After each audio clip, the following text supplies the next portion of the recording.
relasyon ni Vice President Sara Duterte at President Bongbong Marcos may lamat na umano dahil sa sulsol. Ipinakita umano ng kumakalat na usap-usapan sa impeachment laban kay Vice President Sara Duterte na may lamat na sa unity. Hilaw pa umano ang mga usapan para i-impeach si Vice President Sara Duterte.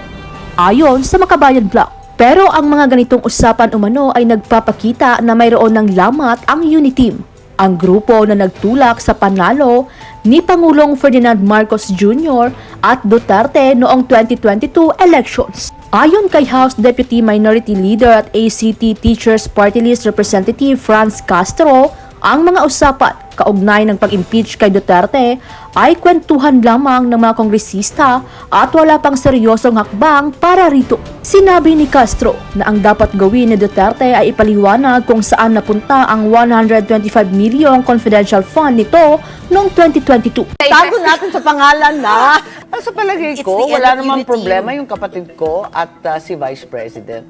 Marami yata sa iba, yung mga umaaligid, nag-aambisyon, manghang magsalita, pumoporma. Kaya galit na galit ako nung araw ng Yolanda. Mahintang ulo ng bakla. Bakit Sabi wala ko, po kayo ba? dun? Ba't ganyan? Ha? Wala kayo dun sa Leyte? Hindi, kasi ayoko nang ganun eh. Dahil yun nga, dapat igalang yung pagdiriwang at yung paglipas ng libo-libo na waray doon sa Tacloban. Eh, imbes na ganun, naging papogi, tapos sa panayambanatan, nainis naman ako sa ganun. Ayoko naman ng ganun. At sa palagay ko, si Presidente at saka si Vice, okay naman sila. Kaya lang, yung kapatid ko, sobrang bait, hindi nagagalit. Ayun. Siguro sinasamantala siya at pinagbibigyan niya lagi. Pero in the meantime, naawa naman ako kay Vice President dahil bugbog sarado na siya. Kung Agree po kayo dun sa apakasimple naman ng issue kung bakit naman lumaki na lumaki. Pater, kamusta naman kayo? You explained na sobrang okay naman, walang lamat between the Vice President and the President, your brother. Wala Kamusta naguguluhan pa. Ako Oo. talaga nalulungkot na talaga dyan eh. Nalulungkot na talaga ako na sinisira talaga yung magandang samahan ng Uniteam. At yun, ang masakit dyan, hindi lang yung pagkakaibigan, yung mahirap dyan, talaga hindi maganda para sa Pilipinas. Kasi mas matibay tayo kapag solid North, solid South, solid Pinas. Di matibay tayo, magandang takbo. Eh, eto pa, hindi nga tayo makaahon-ahon dito sa pandemic, itong pandemonyo na pagkatagal-tagal. Eh kasi hindi pa kumpleto yung trabaho. Marami pa tayong graduate na yung mga trabaho nila, food delivery pa rin, nakakatatlong taon na. Tapos ang taas-taas ng presyo ng bigas, talaga naman, yung pagkain, pahirapan. Yung mga mambubukit, I mean, I can go on, no? The problems are there. And itong alitan sa politika, imbes na nagkakaisa, eh talagang imbes na talagang tutukan mo yung problema, impeachment, confidential fund. Naku naman, ba't naman tayo napunta riyan? Tapos sunod-sunod, kaya mahirap sabihin na aksidente, biglang may kaso na si Presidente Duterte, biglang pinapapunta na siya sa QC Court, tapos biglang may ICC. Ano ba to? Bakit sabay-sabay? Parang napapaisip ka, sino kaya nakikialam dito? Bakit ginugulo kami? Maayos naman tayo. Hirap na nga ang Sino Pilipino. nga ba, Sin? May alam ka ba na hindi namin alam? Siyempre, alam natin na maraming gumagalaw sa Pilipinas. Yung foreign affairs natin ngayon, biglang nag-pivot to the United States. Hindi kayo agree doon, di ba? Ang sa akin kasi, wag tayo nagpipivot-pivot, di ba? Ang mahalaga, pro-Filipino ka lang. Wala naman tayong kagalit. Ang Pilipino, small time lang tayo. Bakit naman tayo napunta dyan sa mga geopolitics na yan? So, hindi kayo agree sa pag-pivot ng kapatid ninyo? No, I don't think he even sees it as a pivot. Paragay ko, kaibigan natin ang lahat. Wala naman tayong kaaway. Kumbaga, bakit tayo pinipilit na pumili ng isa laban sa kabila? Eh, pareho naman natin kaibigan. At sa totoo lang, pareho natin kailangan. So I don't see why we should be used. We're treaty allies of the United States, but at the same time, are we prepared to be the battleground in the event of violence and the outbreak of war? On the other hand, are we also prepared to cut ties with China? This is rank foolishness. We need everyone, and we need to be friends with everyone. To be clear, you think may uniteam pa? May? Uniteam? Oo naman. Oo naman.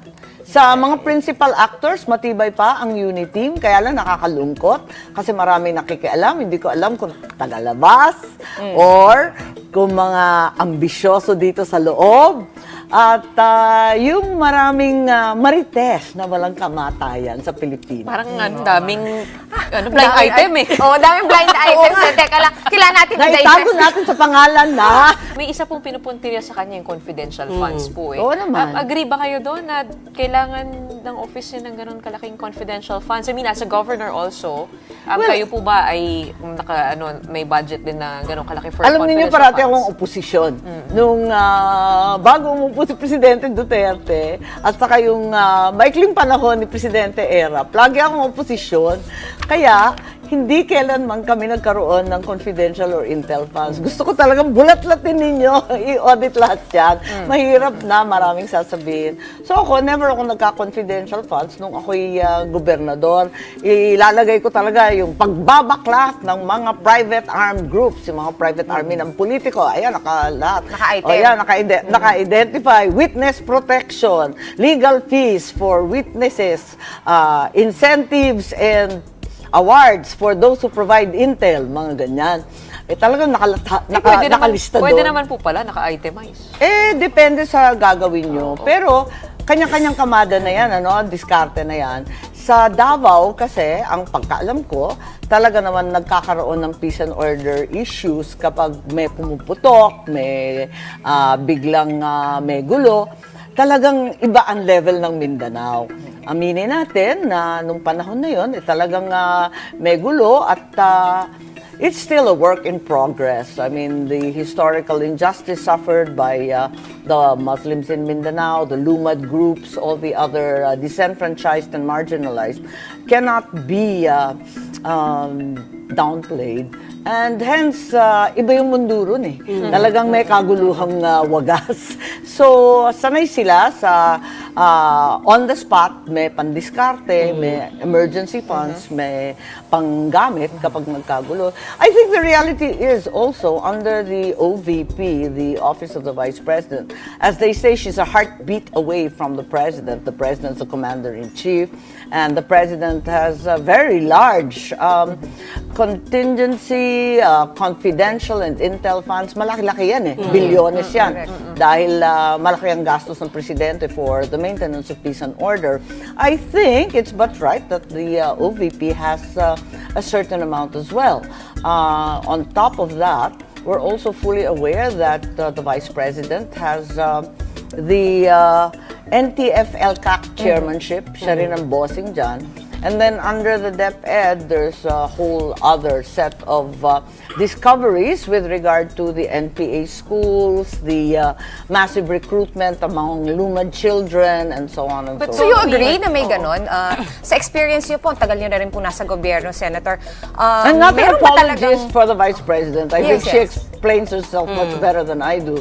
Pero yun ang realidad, yun ang pagkaintindi namin. I thought was reasonable. And so did the President. So he released contingency funds to her. Alright. Senator, Matatawa ka talaga. Pagka, halimbawa, yung international community, sasabihin, justice is working in the Philippines. Ganon. Kapag sang-ayon sa gusto nila, justice is working. Parang si Maria Ressa lang eh. Si Maria Ressa, ang sinasabi niya lagi, justice is injustice is present in the Philippines. So parang biktima daw sila ng injustice, etc. Pero pagka ang desisyon ay pabor sa kanila, justice is working. Ganun talaga buhay.